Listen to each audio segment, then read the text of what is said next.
Hi fans, thanks for clicking today's dreaded D-Rose report that leave you speechless last night. Were you talking after Raw went off? They said we were going to.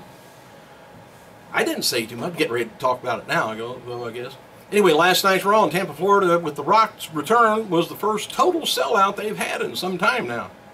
And word coming out of Raw at Alberto, he was dealing with some sort of a personal issue, and he's supposed to be back in the ring at SmackDown to face Big Show, with the taping tonight. So I don't know what, maybe he had a little gas or indigestion, you never know. MVP says one day we'll be back in WWE. He said on Twitter, he says to WWE, one day, it's about timing right now. He says, I'm just enjoying life on my own terms. Which tells me the money's running short. So I won't go back home. WWE recently signed a promotional deal with Irish Spring Soap. Now, who would be the spokesperson for it? Sheamus. Oh. And Monday's WWE Raw featuring The Rock return scored a Trender.tv social media score of 321,000, the most social media activity Raw has had since September 10th, 2012. Don't remember what that was on that day. But Raw finished number 2 on cable for the night, right behind the only college football BCS National Championship game on ESPN. I didn't see what the ratings was on that, but whew, wow, that was a kicked-ass game. But anyway, Raw beat Catfish on MTV and Love and Hip Hop on VH1, 2 shows that regularly ranked higher than WWE in recent months. That's because they slipped down. It wasn't those are getting more views, but anyway, we finally heard about it. Hulk Hogan. I've been waiting for this. He's the latest person to comment on CM Punk's pipe bomb promo on Raw. He said, I think Punk has stepped up and proven he can hold his own with anybody in the ring and anybody on the mic. He's on a roll.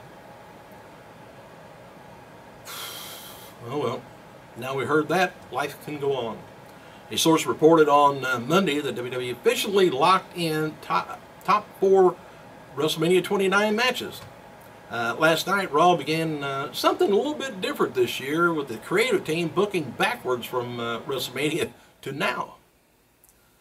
Anyway, there's some doubt about Steve Austin, though, for next week's show. But it's the 20th anniversary thing. But the word is now that something has happened over the weekend, and Austin will most likely be appearing. Didn't say he'd be there, but he may be on Titantron. But anyway, WWE's looking to go very big next week in next week's show. The Rock, he's going to be appearing live on tonight's WWE SmackDown in Miami, and WWE's teasing a confrontation by CM Punk or The Shield. And they've added that there's a distinct possibility that superstars like Big Show, Sheamus, Randy Orton may have something to say to the Great One also. Probably how much are you getting to do all this?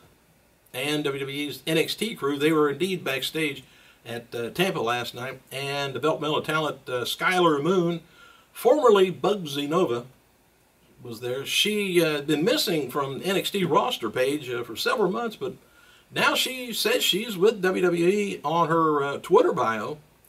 But it's reported back in October Skylar was dealing with some sort of eating disorder, but that's not been, but she hadn't been released from her contract. So I've got an eating disorder myself. I eat way in the hell too much. Seth Rollins of The Shield says they are paving the road to WrestleMania 29. Apparently, he got to deal with an asphalt company, maybe, or I don't know what he meant by that for sure. Anyway, when Raw cuts to a commercial, remember that they tried to get him off of there. Well, anyway, PM Punk's pipe bomb promo last night. WWE app video shows that he went to ringside, got a chair, brought it back into the ring, took a seat while the crowd chanted, "You suck." Punk stayed silent until Raw came back after the break. That must have been a lot of fun at the live event last night. The Extreme Rising promo is giving away free beer to fans who purchase advance tickets to their fan appreciation events in New York City during WrestleMania weekend. Check it out more. Just check out ExtremeRising.net. And in a WWE app exclusive, the Usos spoke with Matt Striker backstage at Raw. They talked about how 2013 is their new year for them and how the WWE Tag Team division is hot, but they're hotter. I think they're talking about WWE. I'm not sure. Hey, Big E Langston posted the following tout and tweeted after his breaking his silence on last night's Raw. He says, "Behold, I speak words. Next time, my action speaks louder than words, and they'll be like an old Batman episode. Bam, plow, kaboom." All right. And Lillian Garcia, the wonderful, was in Miami last night, and anyway, she she's also going to be at the SmackDown tapings, and she reunited with her friend and former WWE diva Tori Wilson, and they look beautiful in the picture that was tweeted. Florida wrestling legend Bugsy McGraw was backstage last night's Raw in Tampa. And The Miz is doing media today in Miami for tonight's SmackDown taping. He tweeted the following to Antonio this morning. He said, "I drove 4.5 hours to Tampa to Miami after Raw last night. Now up bright and early for a media day. Lazy American, enjoy your sleep, Antonio." Carolina Panthers, D'Angelo Williams, Gary Barnidge were in the crowd last night from Tampa, Florida. ESPN analyst and former NFL coach John Gruden and was also in the crowd and shown on camera as last night's Raw live event took place. Punk mentioned Brodus Clay in his latest Pop Bomb promo. The Funkasaurus responded on Twitter. I'd have knocked his ass out if I respond on Twitter. Hell, get in the ring and respond. Anyway, he says, "Sir," Brodus said, "Sir, I neither shuck or jive. Pipe bomb. Don't do that." So I don't know whether that's starting a little bit of something with him or not. Hopefully. Anyway, Jim Ross called Punk's the best villain in WWE after last night's Raw.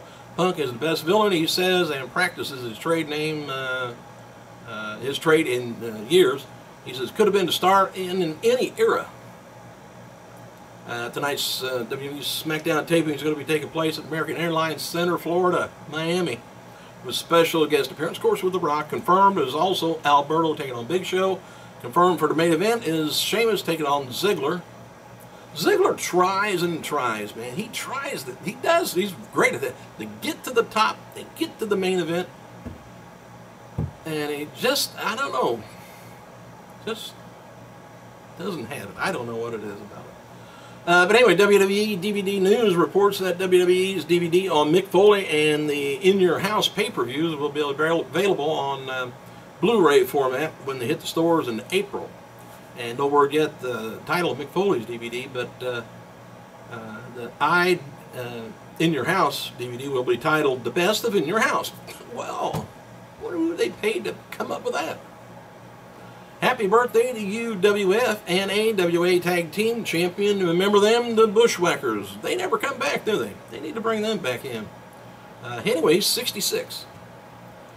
Former WWE wrestler Chris Masters, 30, retired Yoshi legend Bull Nakano.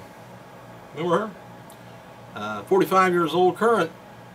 Let's see, GHC Junior Heavyweight Tag Team Champion Ricky Marvin, 33. And retired Mexican star Rey Mysterio Sr., 55. And today would have been the birthday of NWA regular Hangman Bobby Jaggers, would have been 65 years old. All right, I got a few minutes here. I just wanted to read this to you. A little bit of history. It's kind of nice to know what went on just years ago. On this day, in 1937, the wrestling world lost one-time WHC, well, anyway, American Heavyweight Champion Martin Farmer Burns at the age of 75. Burns' father died when he was just 11, leading him to work in a local farm to help support the family. Anyway, in his later youth, he began working in grading camps where the workers often held wrestling matches between one another. And Burns possessed immense physical strength, but it was his techniques and strategy that saw him win the vast majority of those matches. At only 19 years old, he wrestled his first professional wrestling match, battling a vastly more experienced David Graff to an over 2-hour draw. Anyway, his early professional record was somewhat unimpressive, but losing decisions to Tom Connors and a pre-strangler Evan Lewis. Anyway, Burns realized that his neck strength was his weakness, and he regularly got choked out, and so he underwent a rigorous neck muscle training scheme, and eventually building an impressive 20-inch neck. His neck strength was such that he could survive a 6-foot fall into a hangman's noose, a stunt which he regularly performed at carnivals, believe it or not. And in 1889, Burns traveled to Chicago.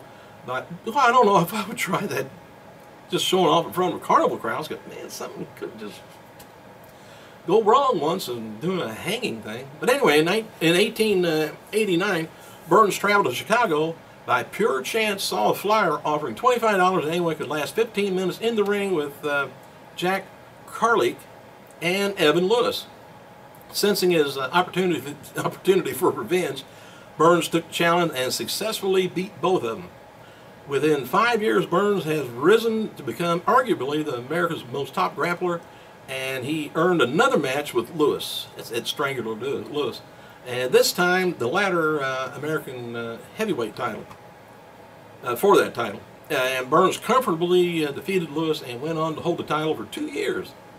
And by the turn of the century, Burns had largely retired from active competition, preferring to train young wrestlers, and his students included future world champions Frank Gotch and Earl Craddock, and a bunch of other top stars, including Toots Mounts, if you know any of that, one of the co-founders of what is now WWE.